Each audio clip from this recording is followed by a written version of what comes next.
Hello, everybody. I'm just going to assume that you can hear me. Thanks for being here on June 22nd, 2022. We just got back from filing with the Seattle City Clerk's office. So I'm going to kick us off on this press conference to talk about why social housing is important, and more specifically, why Initiative 135 for social housing in Seattle is important. I've been talking to a lot of folks. I just came back from being in St. Louis for a wedding, and the housing crisis is far stretched. It's everywhere, right? I've talked to people who live in DC, who live in Chicago, who live in Austin, Texas, people who live in Ohio, and pretty much everywhere in the United States, people are struggling to afford rent, even with jobs that should be paying people to have a good life.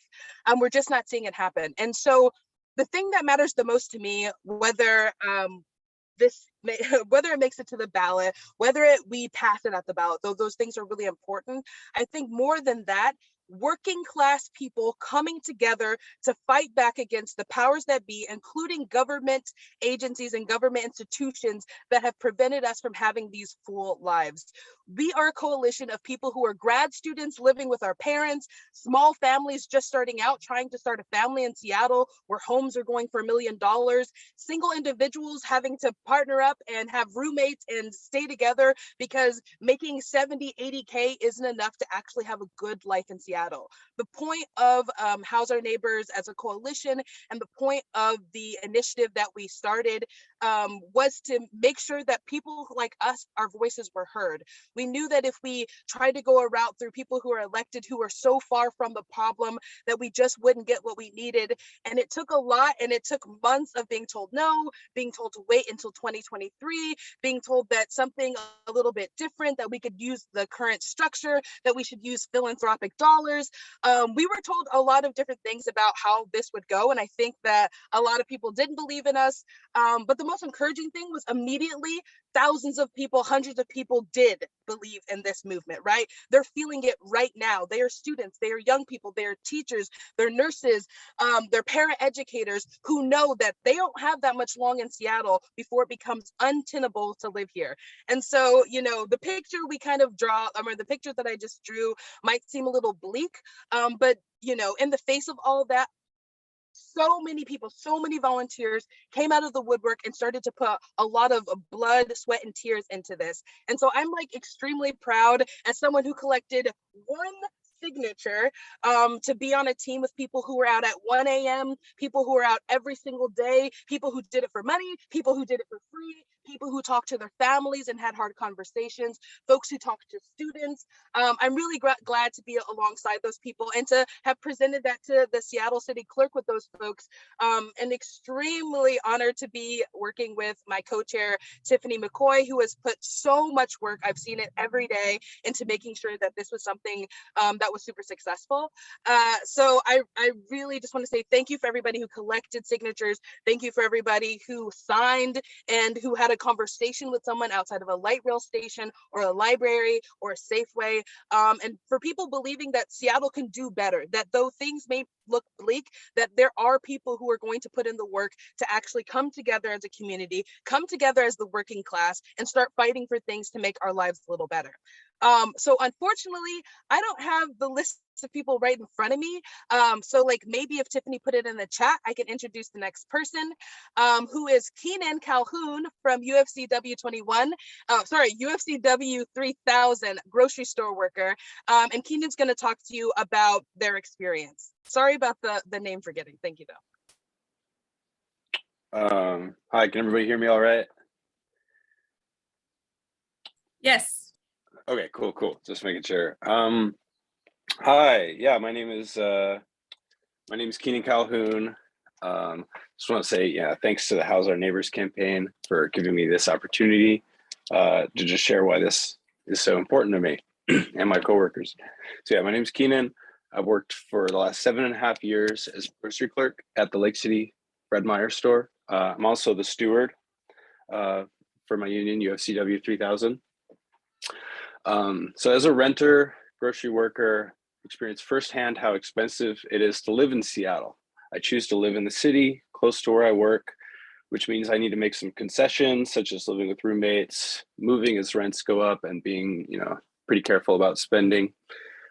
Many people I work with are also, I'm 28. Many people I work with are around my same age, their 20s and 30s, and are in pretty similar situations as I am. I have a car and I commute to work, but a lot of folks don't. They need to live close to mass transit centers to get to work. And just housing prices are not in line with our incomes. Instead, we got to figure out how to stretch what money we do make to cover the cost of rent, sometimes going without other necessities. This also, this problem impacts high wage earners, excuse me, in the city as well. They rely on the services that the working class folks here provide, such as grocery stores.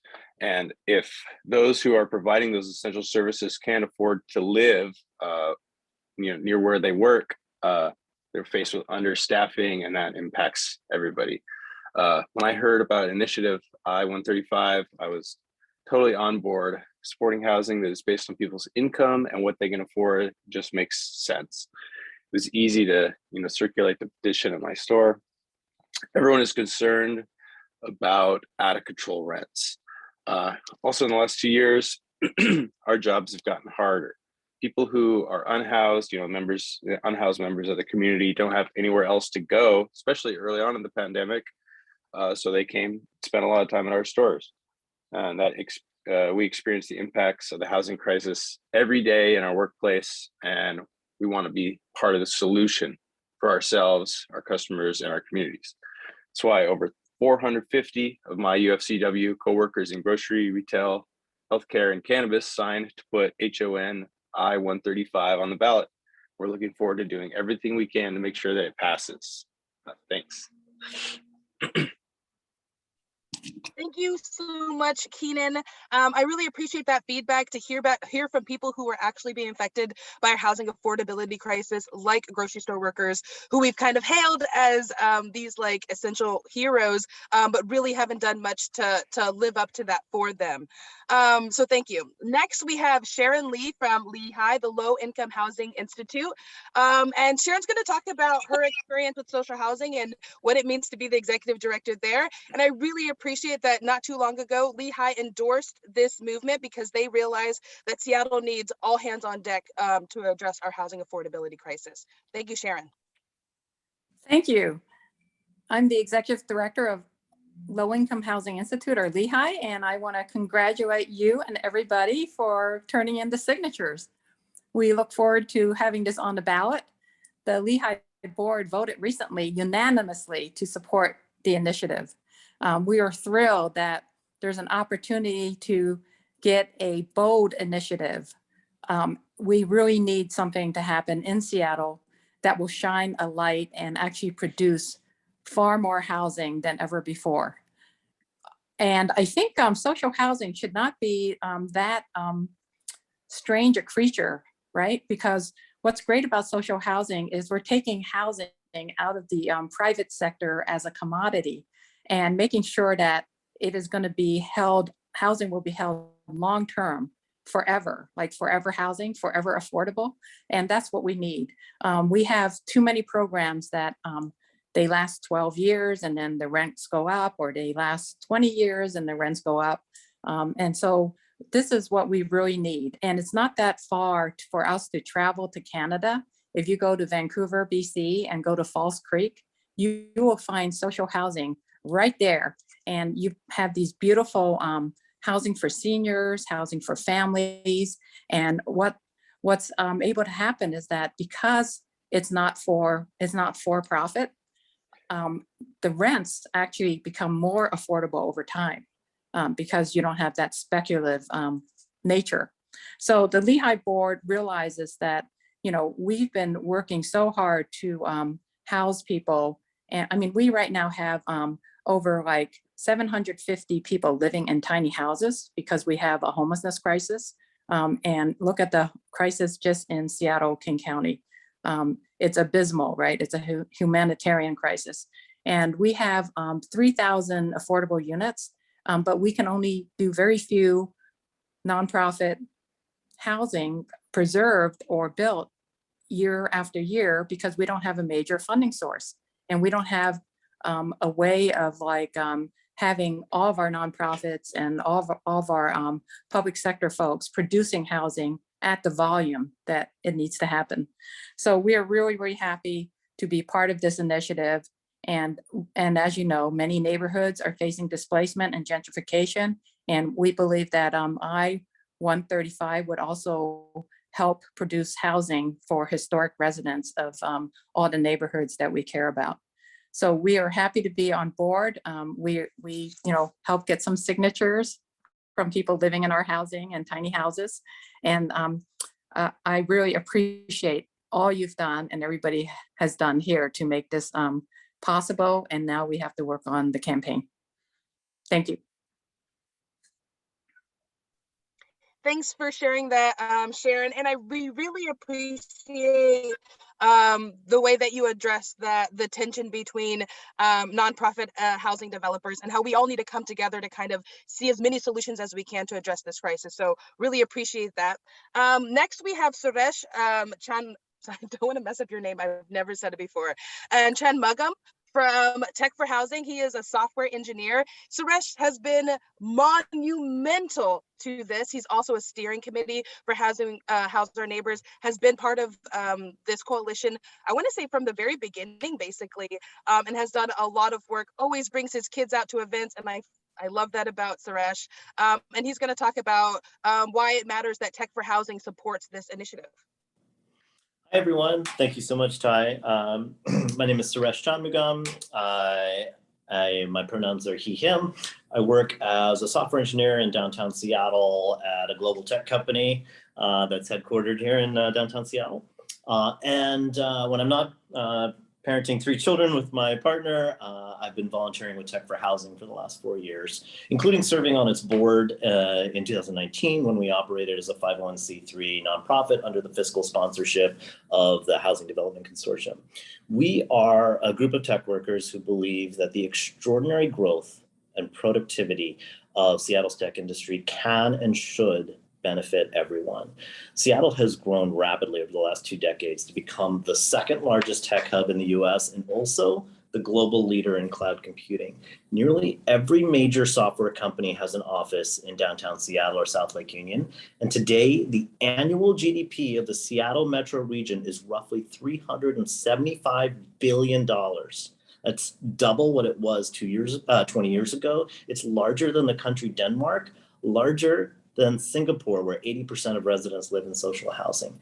But this economic boom has been accompanied by a staggering increase in housing costs because simply supply and demand, Seattle has added jobs and residents far faster than it has added housing. Now, we have a deep appreciation for the work that Housing Development Consortium and its members do to serve low-income residents, but Seattle's housing costs have grown so dramatically that our city is no longer affordable even to middle class and even upper middle class families. With a median home price of about $800,000 and childcare costs at around $4,000 a month, because childcare providers have high housing costs for 2 children. That's what childcare is roughly in the city, $4,000 to $6,000 a month. Seattle is basically unaffordable to anyone, any family that does not have 1 or 2 highly compensated tech workers in their family. And there are a number of solutions to this problem. At Tech for Housing, we unequivocally support reforming Seattle's exclusionary land use regulations, which can't be changed with a voter initiative, to lower the cost of building housing on the private market. But increasing the supply of housing alone won't solve our affordability crisis because demand isn't fixed either.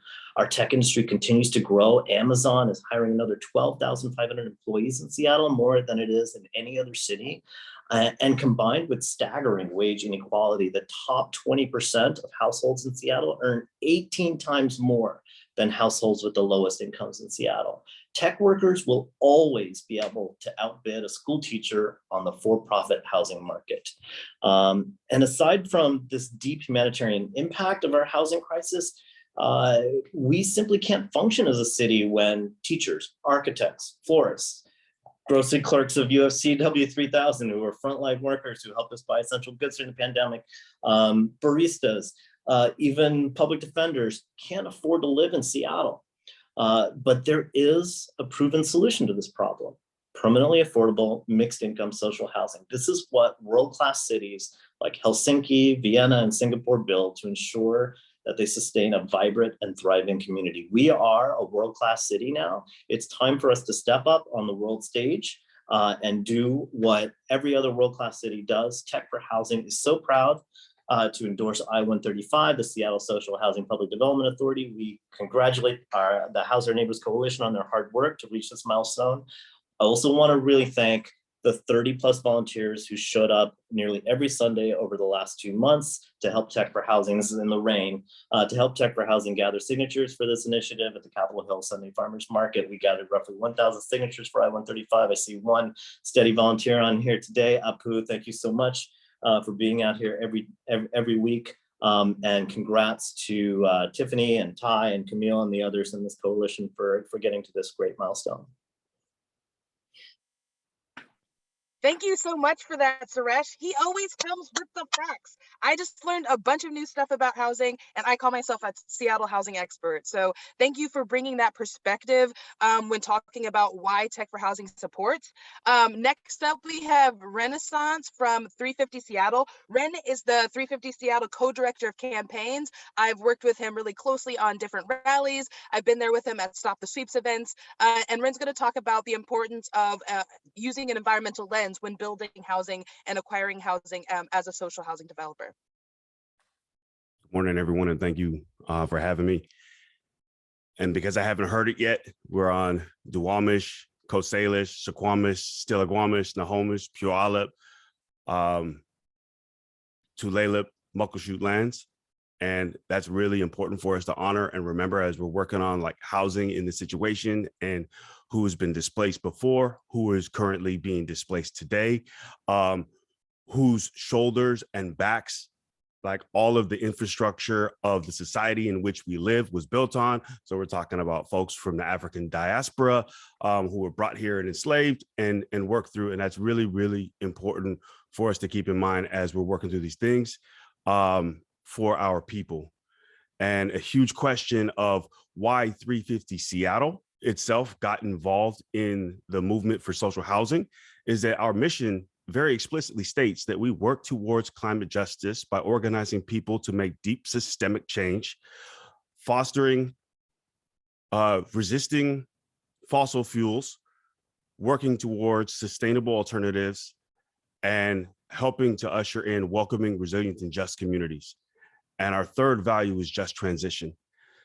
And social housing, this initiative is all about helping us to create resilient communities. And when we're talking about climate justice, we can't just talk about fixing and pushing away some of the carbon intensive activities like Puget Sound Energy that's flooding our local environment with a bunch of like toxic chemicals and greenhouse gases. We also are talking about how the people are able to respond to the conditions that are ahead of us. And that's one of the things that I really, really love about this initiative because it's dealing with passive housing structure building, which takes about, I don't know if I remember the data correctly, somewhere around 25% of the energy to heat, warm, and cool housing as many of the rest of the structures that are currently in the city.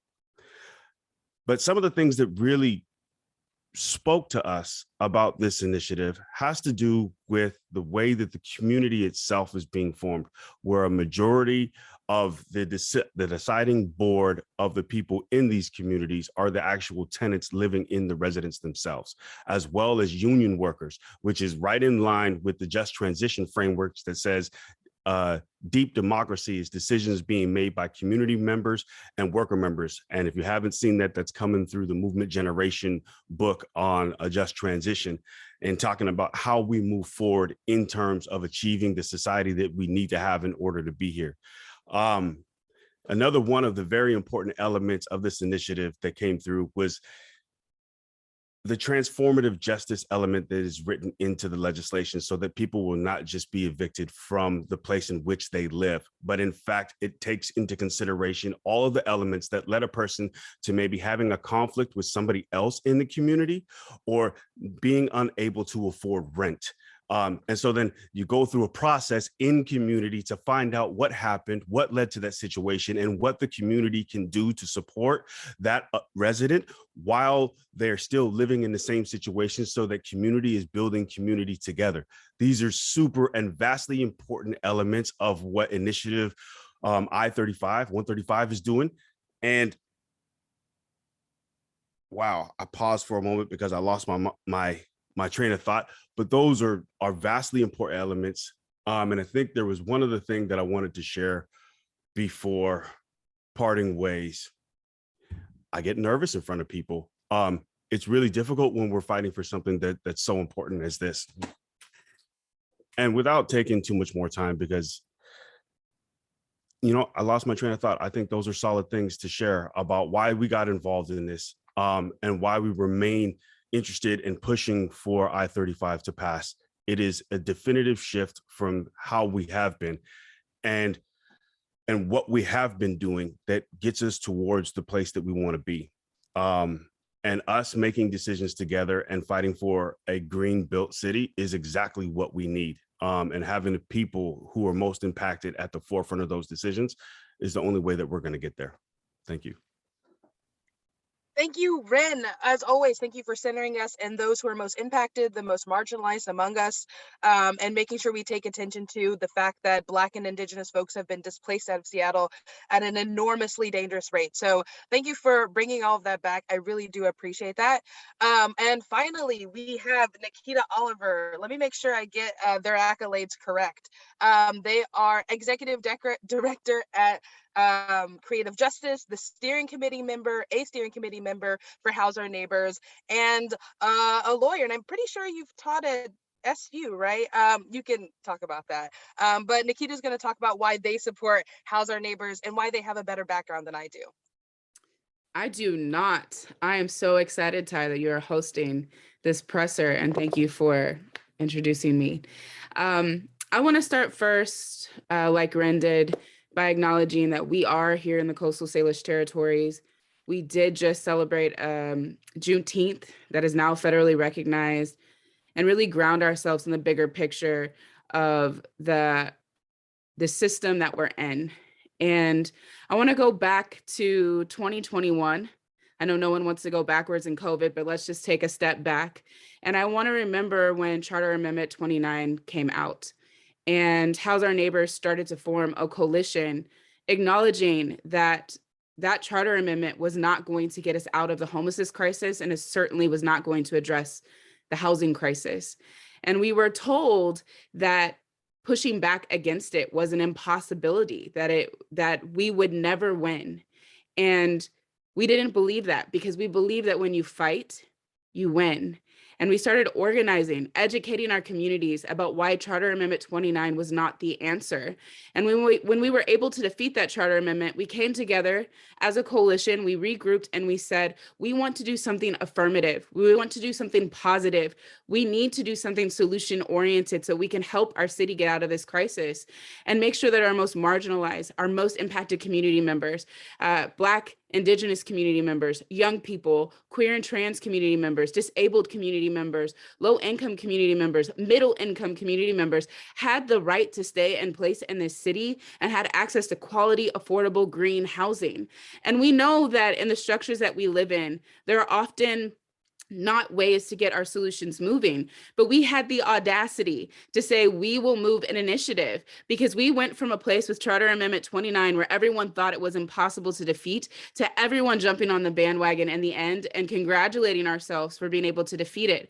And so we wanted to do something that was positive and came up from the grassroots. And so developed an initiative for social housing that, to be honest, in the beginning, many told us it was impossible. And in a democracy that daily seems like it is crumbling around us, a resident-led initiative, getting enough signatures to get on the ballot and in November, get a yes vote to pass social housing in a city like Seattle will be something dynamic and it will be powerful. And in this moment right now, I want to claim that victory.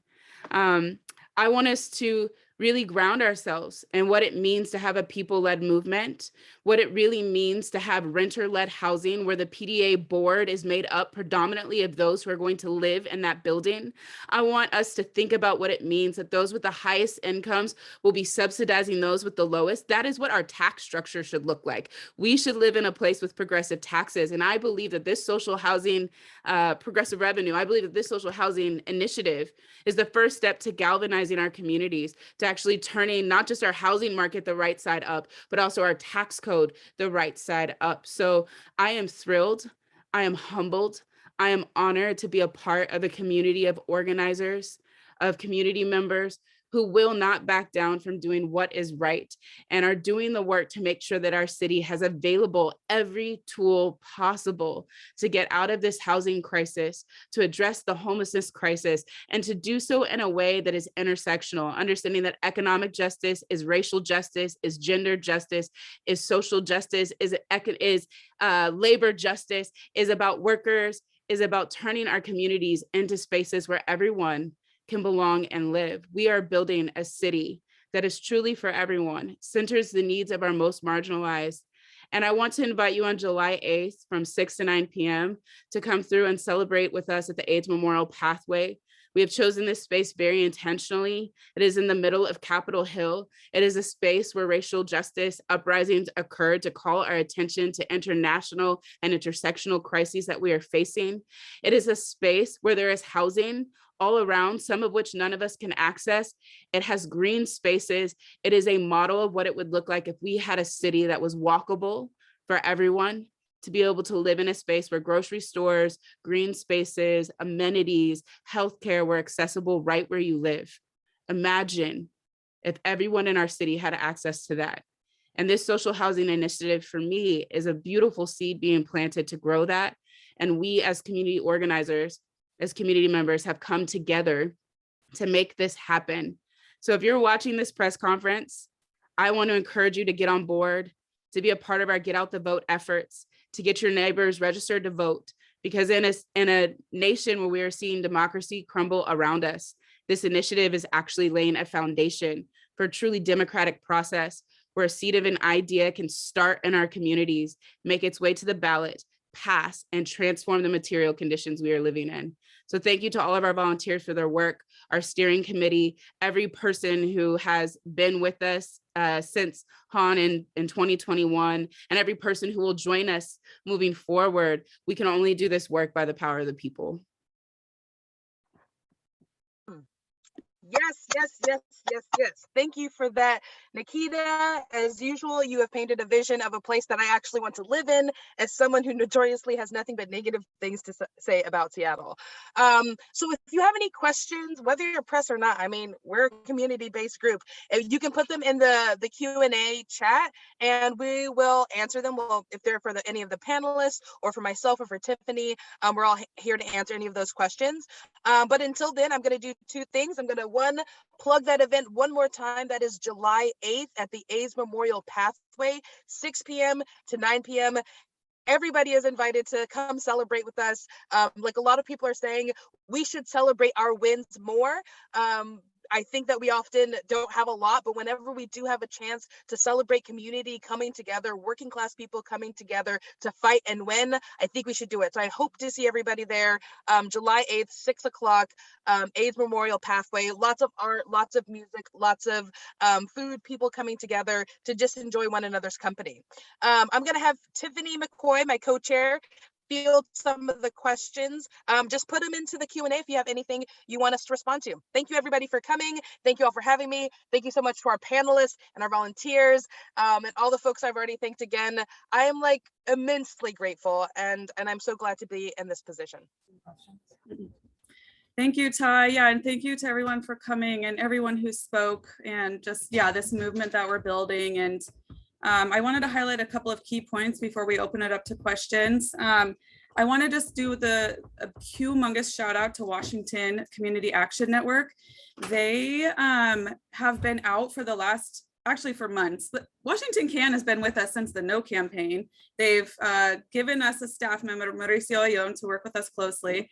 And also they've been out door knocking and getting in the field and helping us get signatures. We really couldn't have met this milestone without Washington Can, like being a deeply dedicated partner of House Our Neighbors. So huge thanks to them.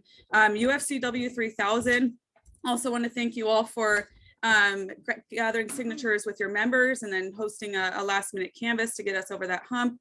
We were also one of our early endorsers as well. So lots of love to UFCW 3000. And thank you so much to Keenan for coming on and sharing your experience and why this is such an important initiative. And then, yeah, to the Low Income Housing Institute for jumping out and endorsing us. And then also for getting last minute petitions from the office and getting volunteers to take those around to your buildings. Like, it has taken all of our partners and like tremendous amount of volunteers, and some have already been named here, but I also want to say I see Naisheen is here, and she's been out in the field coming into the office and doing really mind-numbing data entry and a lot of other stuff. So really, like, while this is like a deeply grassroots movement, we couldn't do it without volunteers and with partners and people believing that like things can be better, not just hoping that things can be better and then like hoping someone gets elected and actually makes that a reality. We are the ones that are going to make what we need a reality. No one else is going to do that. So I want to just highlight that we have registered 196 voters during the signature gathering phase alone. And we turned in this morning to the city clerk 29,552 signatures. We were shooting for 35,000.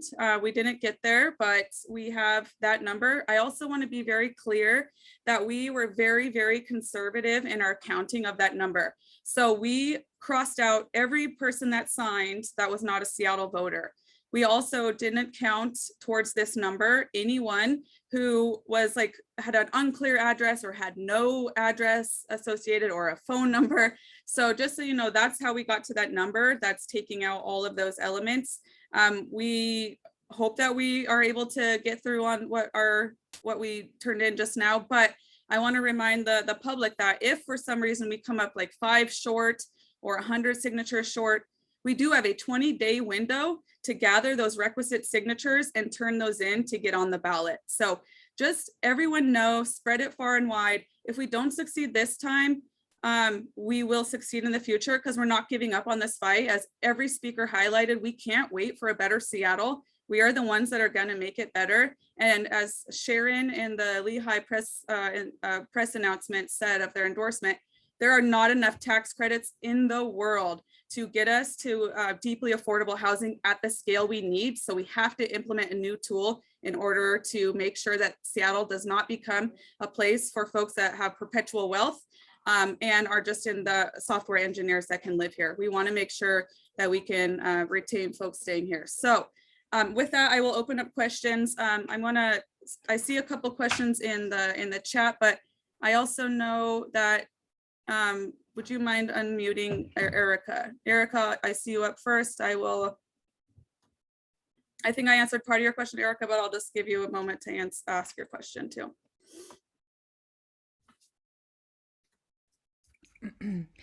Hey, yeah, I just wondered if you could talk about next steps if and when these signatures are certified, you know, how the campaign is shaping up and just kind of next steps in general. Okay.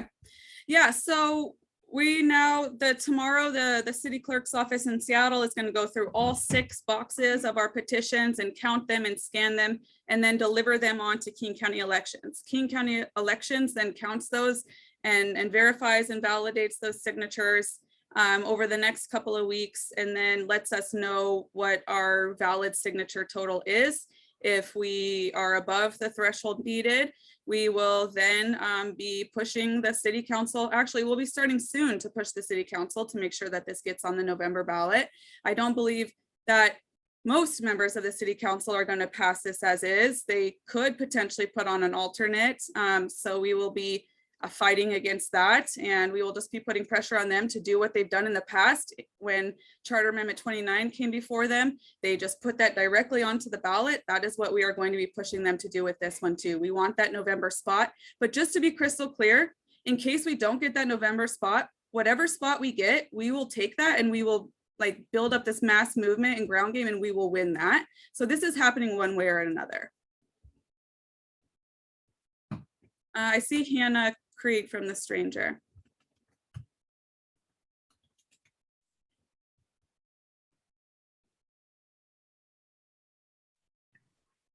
Hi. Hannah. Sorry, it took a second for it to unmute. I'm just wondering if y'all can speak to like the impact of starting to pay signature collectors. Did you see hours increase? And like, do you think it's possible to collect this amount of signatures without paying the people who are doing the collection? Thanks.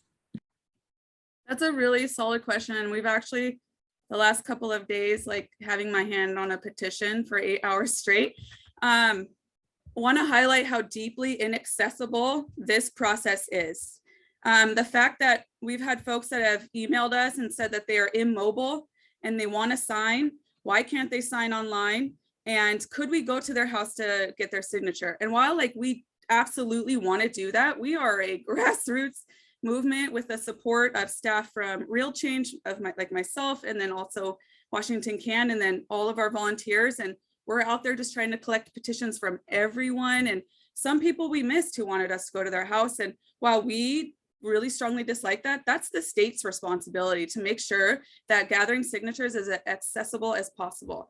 So yeah, also we wanted to take a tremendous amount of time to get not only community feedback throughout the whole process of drafting the policy, but also in feedback once the policy draft was done. So we held listening sessions with all partners, all endorsers, vendors, folks at Real Change that volunteer. That took a month of like that back and forth and changing things here and there.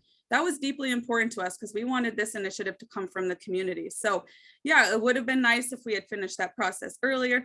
Maybe it would have been nicer if we started to pay folks sooner. We had no money. We had to do a really last minute bid for money, and the community showed up to make sure we got to that number. Washington Can stood up more than they had already been doing. So yes, I do think it's possible, and maybe in our next initiative, since we'll be continuing to build up this like movement and base of deeply invested volunteers will be able to do it that way. But I just can't highlight enough the inaccessibility of the system and the fact that we can't do online signature gathering to get things on the ballot. I don't know if anyone else wants to talk about that. I see Nikita coming off. Please go ahead. Yeah, I also want to be careful not to glorify having impacted communities volunteer to fix a system that has been imposed on us. We're in a recession. There are many Black and Brown and Indigenous folks who have volunteered their time to this campaign and yet have no real political power, no real economic power. And we're, you know, kind of at the behest of a housing system that has, you know, gentrified our neighborhoods and forced us to have to move repeatedly over and over. You know, prior to the housing situation I have now, I moved almost every year for many, many years. And so I also just want to acknowledge that we live under a capitalist system and the importance of paying folks and not over glorifying volunteerism when we know so many people are economically suffering. This is powerful work. It will be transformative, and it will make hopefully our housing much more accessible and start to rectify some of those economic issues. But the truth of the matter is, so much of our team are people who are already economically impacted by the way that our system is structured. And so being able to redistribute resources to them as a campaign has caught energy and donations and more endorsements, I also think is a powerful and important way to redistribute resources back into communities that are actively organizing for our own liberation in a system that has not prioritized that. Thank you, Nikita. Go ahead, Suresh. Thank you, Nikita, for uplifting that and saying that. That's so real. Suresh. I want to emphasize what Nikita said. To afford a median one bedroom in Seattle, if you're earning minimum wage, you need to work about 80 hours a week. That does not leave any time to be volunteering. with any kind of campaign. It doesn't leave time for parenting or even cooking a meal for yourself. Some other things I noted during the signature gathering process, we had the rainiest May and June on record.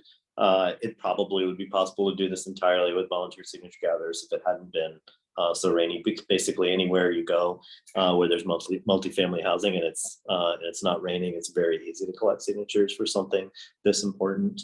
Other things to note: you can register to vote online in Washington State if you have a Washington State driver's license, but you cannot sign a voter initiative online, which is an exclusionary aspect of this. Also, lots of folks who can't afford to purchase a house live in multifamily housing, don't need to drive, don't have a driver's license, and don't get automatically registered to vote in Seattle. So many people can't sign because they're not yet registered to vote.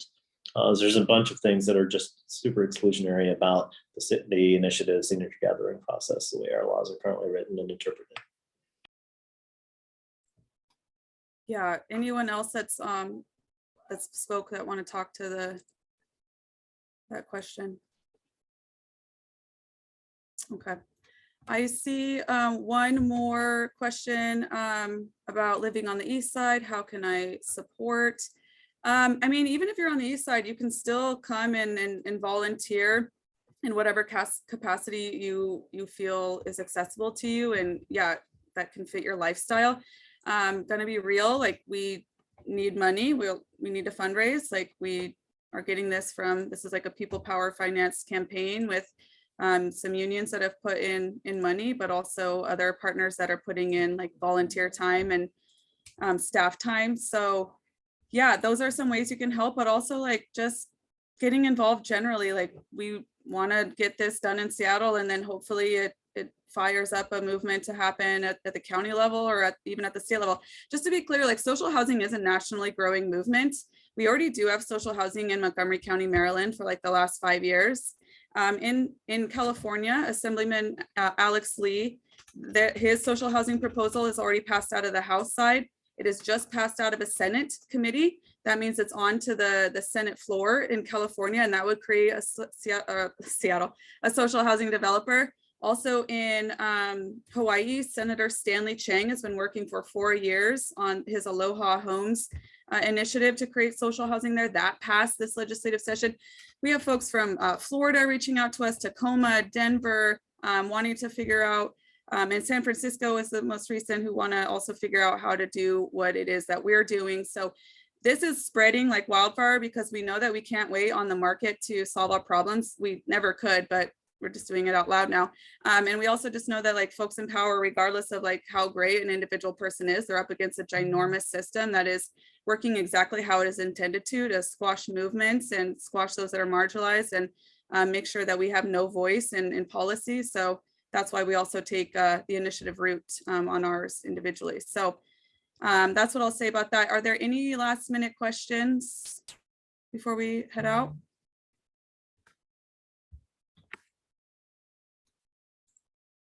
All right, then Ren, maybe you close us out. I don't know if I want to be the closer. The first time that I shared, I was speaking on behalf of 350. And this time is something I want to share personally that really stuck out to me about this initiative. Having grown up in public housing and on programs like Section 8, a real important element of this program speaks to when I was growing up, my mother, we were in those situations and they provided for an opportunity for my mother to go to school, except for they canceled our ability to be in that place before my mother ended school.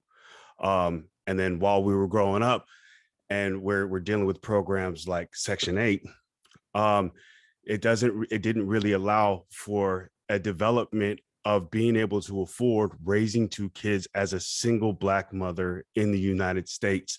But this program allows for somebody to develop as a human being without pushing them out of the housing, which allows for us to grow as human beings. That was the last thing that I wanted to share, was how important us being able to grow and develop without being pushed out or silenced or shut down. It gives us a goal to achieve for as human beings that are impacted by this system.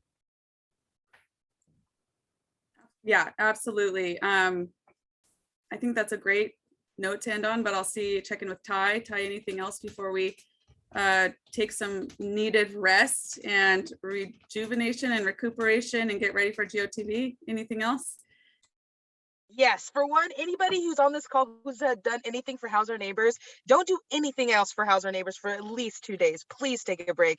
Thank you so much, Ren, for what you said. Like someone in the chat said, every time you speak, you say something inspiring that really reminds me of like why we do this work, why it matters to me to build a coalition, to build a community despite everything around us. So I do think that's the perfect ending. Thank you everybody for coming, for contributing. Thank to all of our panelists, Suresh, Keenan, Sharon, Ren, Nikita. Thank you, Tiffany, Camille for doing tech. And thank you everybody here for showing up. And make sure you share this. And don't forget, July 8th, 6 p.m.